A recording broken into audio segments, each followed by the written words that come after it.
It's after hours here at Mobilimar, and LAHAKAI is just getting going. We've been working hard to make our sinking sailboat seaworthy again, and we've been counting down our days till we could finally get to the good part, designing the interior. And that day has finally arrived. This is Luke, and I'm Lori, and we're so excited to make this little sailboat our home. And we wouldn't have made it this far if it weren't for our patrons and viewers like you. So if you want to see if our interior will turn out the way we plan, subscribe to this channel, like this video, and ring that bell. It's a totally free way to keep the journey alive.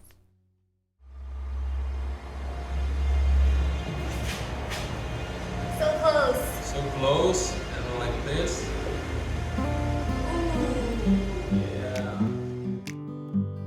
In order for our carpentry to go in correctly, we have to level the boat to ensure that when we get in the water, we're not going to be surprised with our interior build. This is our very first step to our actual interior build, if you would believe it or not. For now, we've just been tackling a lot of planning, like laying in our foundation for our electrical and plumbing and the insulation. Oh, the insulation. But now we're ready to build. So we'll need a little muscle to move this steel sailboat up 1 degree in the aft.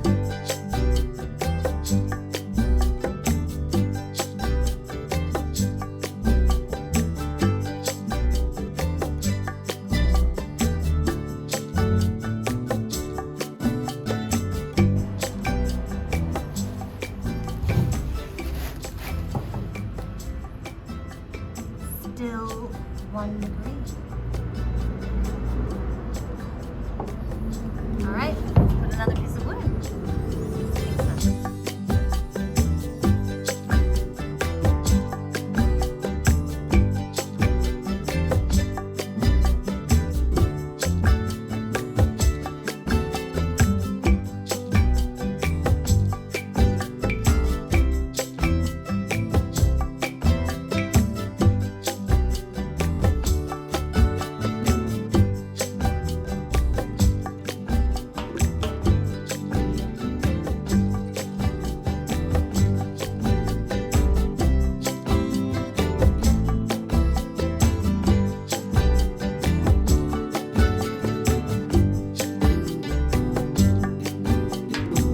Try number 2. Oh my god.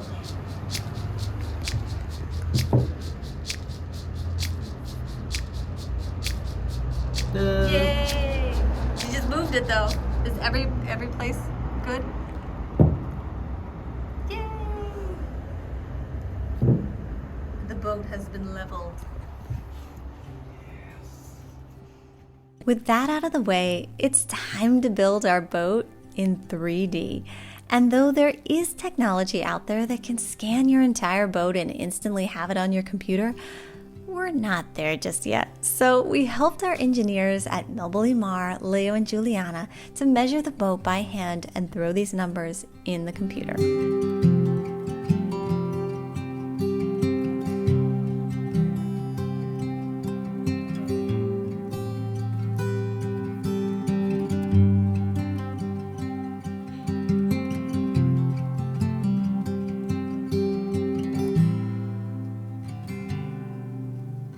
We also discussed our dream layout, where we envisioned everything going.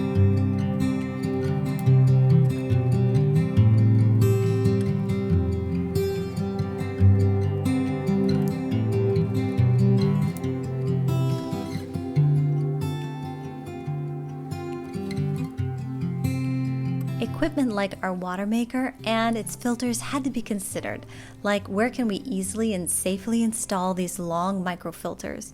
Also, we need to consider how we can access them for maintenance or for changing the filters.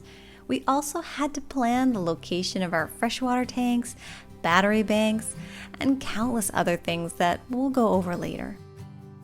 At this company, they use the program Top Solid to do their 3D modeling. And from peeking over their shoulders, it's quite a robust and dynamic software. However, it's a paid program, and we don't even speculate what the price is.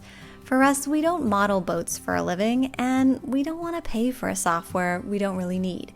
So we usually end up drawing our layouts by hand. If we want to do it in 3D, we use the free version of SketchUp. Or if we want something simple and 2D on the computer, we create it in Adobe Illustrator.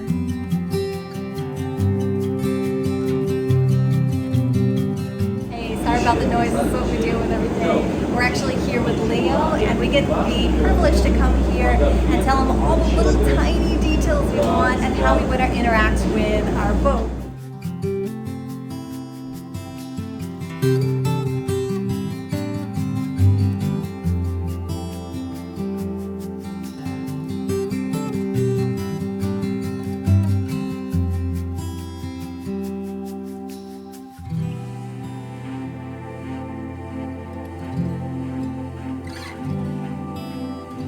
Our ideas are coming alive before our eyes. Here we start in the head, the bathroom. The structure is being created, and then we will test how we can install all of the fixtures. Moving forward in the cabin, you will find our aft-facing navigation desk and bench seating area where we will have storage and also house one of our freshwater tanks. Starboard of that, we will have our dinette. Imagine a fold-away table in the middle that can be used to create a guest bed. Below the bench, we will have another freshwater tank, and remember, behind that backrest, we will house our freshwater maker. Aft of that is our L-shaped galley. We're still working on all the ways we can maximize the storage in not only the cuddies, the cupboards, but also the sole on the floor of the boat. Moving all the way forward to the forward cabin, you'll find all of our storage, closets, and living space on both port and starboard side. The V-berth is quite sizable for a 34-foot boat and has a decent amount of storage underneath. We are off to a great start with our modeling, but you might be wondering, what about the wood and the colors? Remember when we showed you all of the beautiful veneer options that were available? Well, we've narrowed them down to our favorites and made some mood boards to see how they work in our interior. You can use these layouts to help you design your own boat, or you can try to guess which ones we went with. Tell us your favorites and why in the comments. Carvalho wood, also known as oak wood, has a nice blonde color with distinct grain patterns, giving it a cottage on the Cape feel. This light wood would combine well with a beige palette and a slightly darker floor that doesn't draw attention. The countertops could be a light gray with a hint of orange, and the seating area could be a textured white linen. The palette could include dark grays for contrast and blues for a pop of color with black hardware. Soft fabrics could give this light interior some depth, and the decor could have a hint of a very tasteful nautical theme.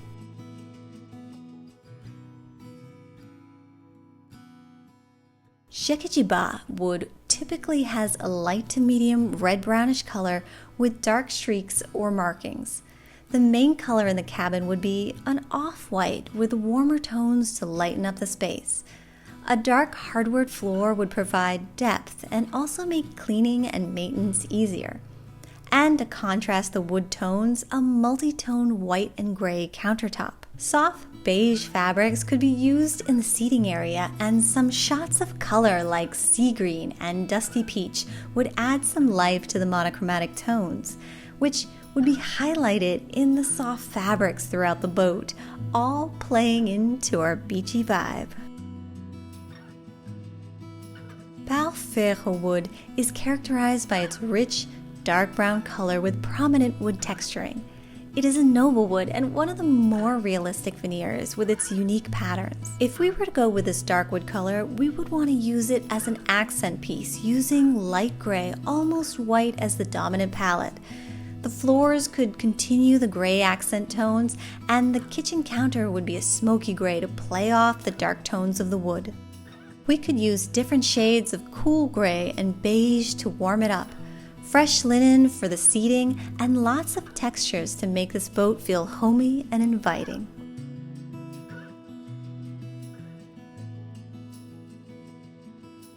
All right, it's begun.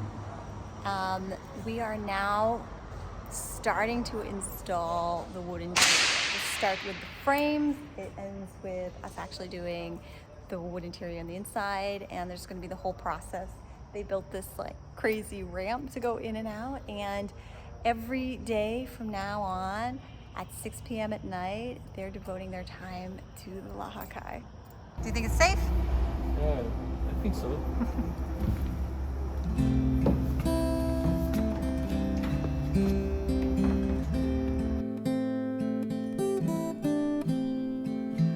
To start, Mobilimar is creating the soul of our boat.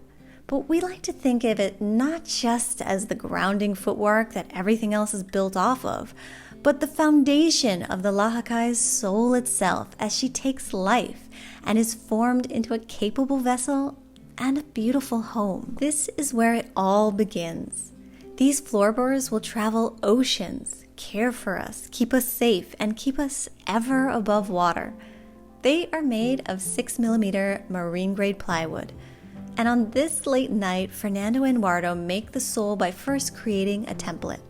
Using thin boards, much like the ones you use on the back of cabinets in your home, they perfectly measure and connect the wood to resemble the flooring. They then take this template and lay it over the plywood, making notes on where there are edges or angles to cut out. They work quickly and efficiently, and in no time, they're carrying the second panel in.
feeling is transformative. After tripping and bumping over the frames every day, in and out for the last year and a half, we can finally walk with ease inside of our boat. And knowing that this is one giant step forward to completing our dreams, makes these long days worth it.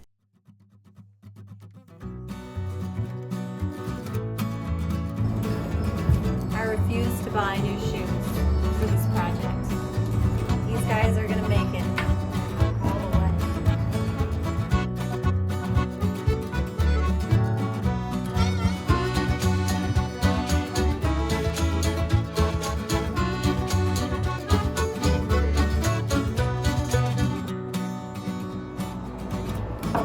Into the water and around the world.